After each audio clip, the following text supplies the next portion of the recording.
আসসালামু আলাইকুম রহমতুল্লাহ। সুপ্রিয় দর্শক, জ্যাকব মিল্টন বিএনপি নেতা মির্জা আব্বাসকে গ্যালি দিয়েছে। তো এটা নাকি পিনাকি ভট্টাচার্য সাপোর্ট করেছে। এই কারণে পিনাকি ভট্টাচার্য এবং ইলিয়াস হোসাইনকে, সাংবাদিক ইলিয়াস হোসাইনকে শুয়োর বলে গ্যালি দিয়েছে মির্জা আব্বাস। জারজ মিল্টন বকা দিয়েছে আমাকে, সেটাকে সমর্থন করেছে পিনাকি। অর্থাৎ জারজ মিল্টন যে ভাষা আমাকে বকা দিয়েছে, পিনাকি সমর্থন করেছে। আমি বলতে চাই যে ওরা সবাই একই বংশের, একই গোত্রের সন্তান।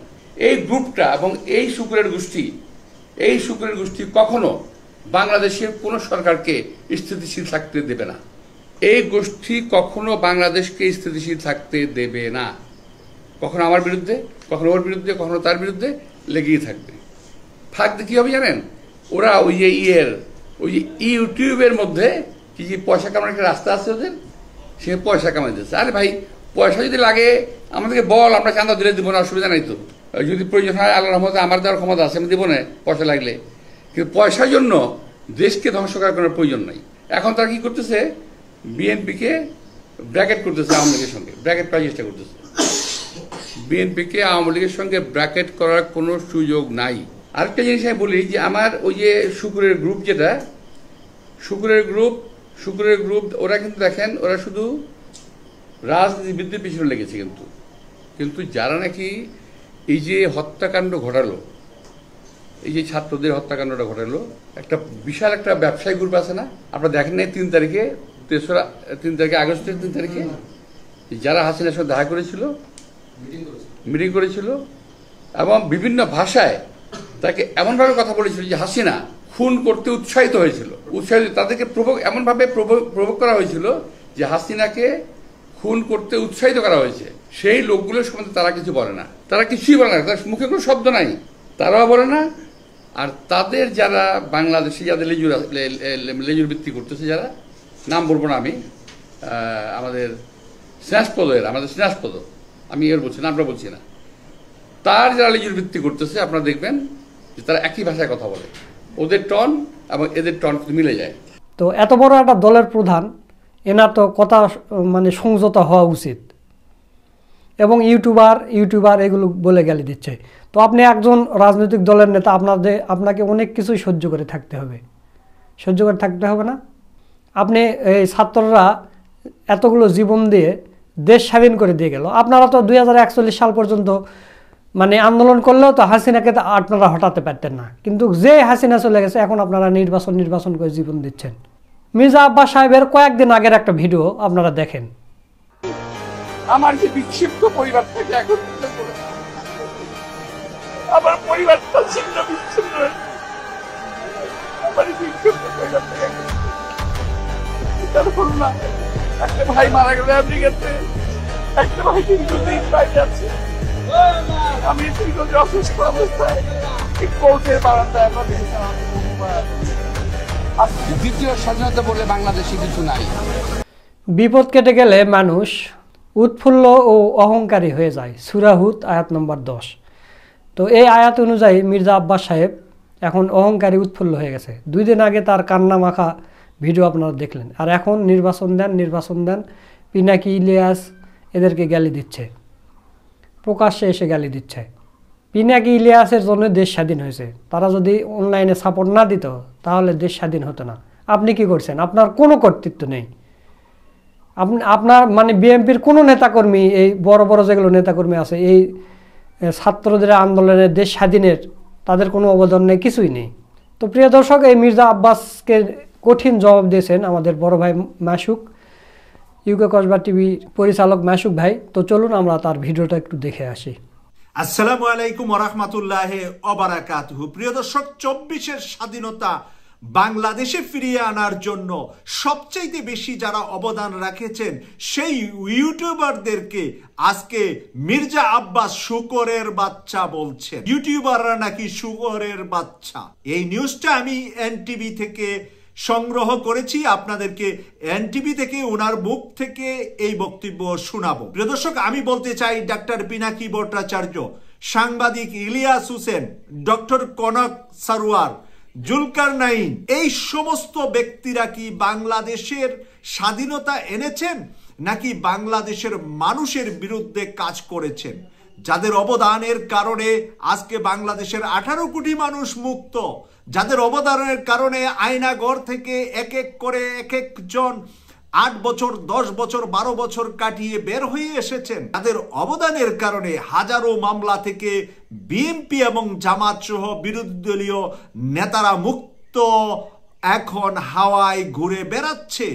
আজকে তাদেরকে শুয়োরের বাচ্চা বলাটা, মির্জা আব্বাস এই ধরনের কথা বলাটা কতটুকু কুরুচিপূর্ণ মানুষ হলে একে অপরকে শুয়োরের বাচ্চা বলা যায়?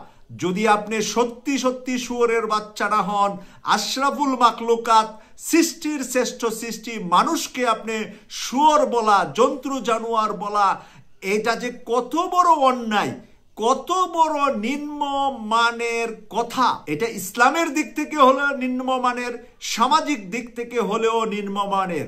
আর উনার মতন একজন বিএনপির সিনিয়র নেতার মুখ থেকে আমি মনে করি এটা একটা জঘন্য কথা উনি বলেছেন। এই জঘন্য কথার জন্য বিএনপি সহ উনাকে অনেক বড় মাসুল দিতে হবে। আমি আপনাদের সামনে এখন রেকর্ডটা তুলে ধরছি, রেকর্ডের পরে গিয়ে আমি আমার বিশ্লেষণটা শেষ করব।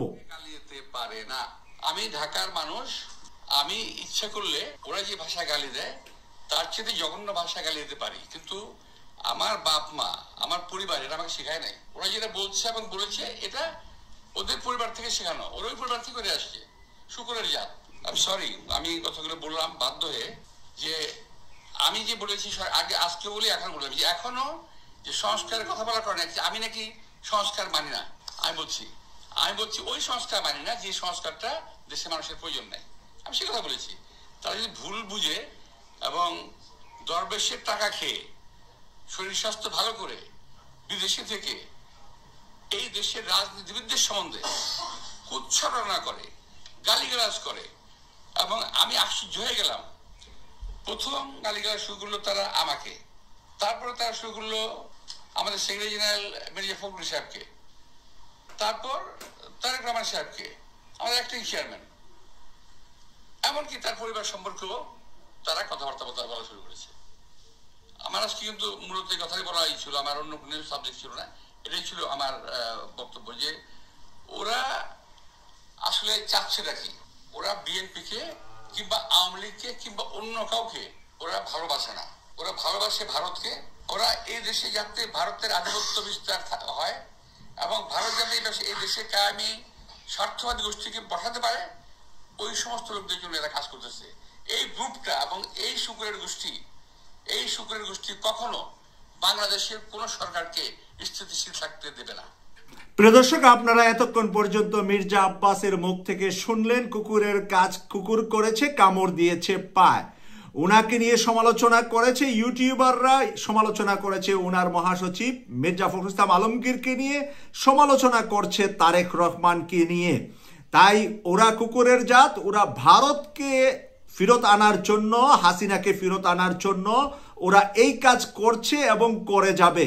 আর ইউটিউব থেকে টাকা কামানোর জন্য ওরা এই কাজ করছে, এবং ইউটিউব থেকে টাকা কামানোর যদি দরকার হয় তাহলে আমাদেরকে বল, আমরা চাঁদা তুলে দেব, অথবা আমার সামর্থ্য আছে, আমার তো সাধ্য আছে, আমি টাকা দেব, কিন্তু আমার বিরুদ্ধে, মির্জা ফখরুল ইসলাম আলমগীরের বিরুদ্ধে এবং তারেক রহমানের বিরুদ্ধে কথা বলা থেকে বিরত থাকুক। প্রিয় দর্শক, এই সমস্ত কথা শোনার পরে আমার মনে হয় না যে শিশু বাচ্চাটারও বোঝার বাকি আছে।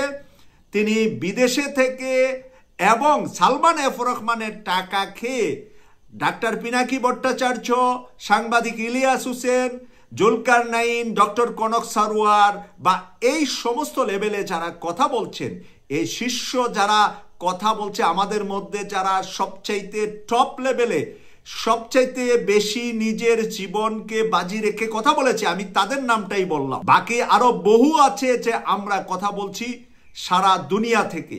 প্রিয় দর্শক, বিদেশে বসে আমরাই কথা বলছি, আর সেই কারণেই আমার গায়ে লেগেছে যে আমি যাদেরকে শ্রদ্ধা করি, আমি যাদের কন্টেন্ট শুনি, আমি যাদের বক্তব্য নিয়মিত শুনি, বাংলাদেশ থেকে এখন মালেক আফসারি ভাই সুন্দর কথা বলে, ওনার কথাও আমি শুনি, কারণ ওনার টোন, আমাদের ডাক্তার পিনাকি ভট্টাচার্যের টোন, সাংবাদিক ইলিয়াস হোসেন ভাইয়ের টোন, ডক্টর কনক সারোয়ারের টুন, জুলকার নাইনের টুন, সবার টুন কিন্তু এক জায়গায় একই বিষয় নিয়ে আমরা যার যার মতো করে উপস্থাপন করি। প্রত্যেকের বলার ভঙ্গিমা আলাদা, প্রত্যেকের সুর আলাদা, কণ্ঠ আলাদা, মানুষের ভয়েস আলাদা, কথা বলার সময় কেউ হাত নাড়ে কথা বলে, কেউ মুখ দিয়ে কথা বলে, কারো কারো আলাদা আলাদা ডিজাইনে বলে, কিন্তু মূল কথাটা একই জায়গায় বলে। সেটা হলো শেখ হাসিনার বিরুদ্ধে বলে, ভারতের বিরুদ্ধে বলে। 24-এর আন্দোলনে সবাই আমরা একসাথে ছিলাম, একসাথে কাজ করেছি। এখন মির্জা আব্বাস সাহেব জেলে থেকে এখন উনি 24-এর এই বিজয়কে মানে উনি যেভাবে আজকে শুগরের বাচ্চা কুকুরের মানে করেছে কুকুরের কাজ, এই কথাগুলা বলার পরে বিএনপির জন্য কতটুকু লাভ হবে, কতটুকু ক্ষতি হবে, এই কথাটা শুধুমাত্র আমার প্রিয় দর্শকদের মধ্যে যারা বিএনপি করেন আপনারা একটা করে কমেন্টস লিখবেন। আমি অডিওটা শুনিয়েছি, ওনার মুখ থেকে আপনারা শুনেছেন। আমার বক্তব্যটা তুললাম যে এই কারণে বিএনপির কতটুকু ক্ষতি হবে আগামী 24 ঘন্টার ভিতরে আপনারা টের পাবেন।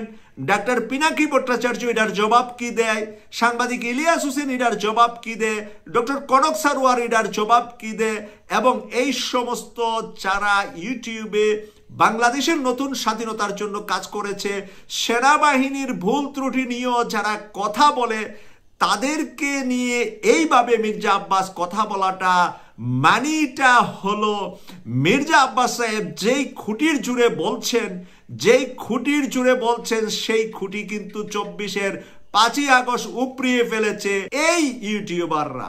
আর আজকে যদি আপনি সেই খুঁটির জুর নিয়ে কথা বলেন মির্জা আব্বাস সাহেব, আমার মনে হয় আপনি চরম ভুল করেছেন। কোন জায়গায় কোন মৌমাছির বাসায় আপনি হাত দিয়েছেন আমার মনে হয় আপনি টের পান নাই।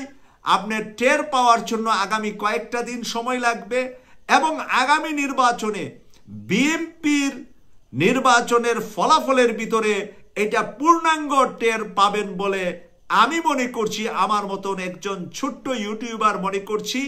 কেটিভি 24 এর অনুষ্ঠান যদি আপনাদের ভালো লাগে আমাদের চ্যানেলটি সাবস্ক্রাইব নিজে করবেন, পরিবার পরিজন সকলের সাবস্ক্রাইব করিয়ে আমাদের পাশে থাকবেন, এই প্রত্যাশা রেখে এই বিশ্লেষণটা আমি এখানে শেষ করছি। আমি সৈয়দ মাসুক, লন্ডন থেকে। অনেক বেদনা, অনেক দুঃখ, অনেক কষ্ট নিয়ে আজকে এই কথাগুলো বললাম। আমি যখন অডিওটা শুনেছি আমার মাথা থেকে পা পর্যন্ত শিউরে উঠেছে।